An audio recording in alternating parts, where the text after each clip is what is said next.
Bonjour, je suis Pascal Bagot, je suis journaliste et je travaille sur la culture du tatouage au Japon depuis 2006.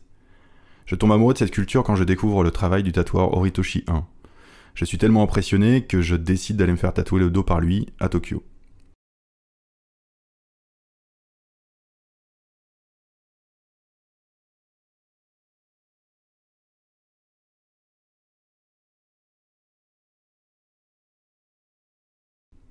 Alors Akimitsu Takagi est l'un des plus grands écrivains du roman policier japonais du XXe siècle. Né en 1920 dans le nord du Japon, quand il disparaît en 1995, il laisse derrière lui plus de 250 histoires. Issu d'une famille de médecins, scientifique de formation, il sort ingénieur de l'université de Kyoto, Takagi se retrouve totalement désœuvré à la fin de la Seconde Guerre mondiale. Sans emploi ni perspective, que fait l'homme de science? Il se rend chez une voyante. C'est elle qui le pousse à l'écriture, avec le succès qu'on connaît. C'est une véritable passion.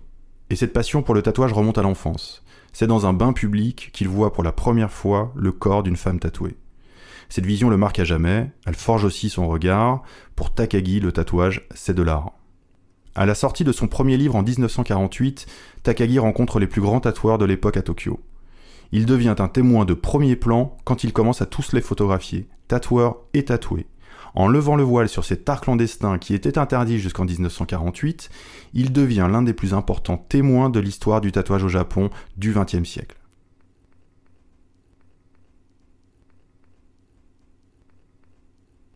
Alors je contacte sa fille Akiko en 2017, à l'occasion de la première sortie française du premier livre de son père. Elle me reçoit chez elle à Tokyo et dans la bibliothèque me confirme sa passion pour le tatouage. Elle me tend aussi des albums dans lesquels je découvre stupéfait ses photographies. Pendant 3 ans, je fais des recherches sur ces images qui dormaient dans la bibliothèque et qui ont d'autant plus de valeur qu'elles ont failli disparaître.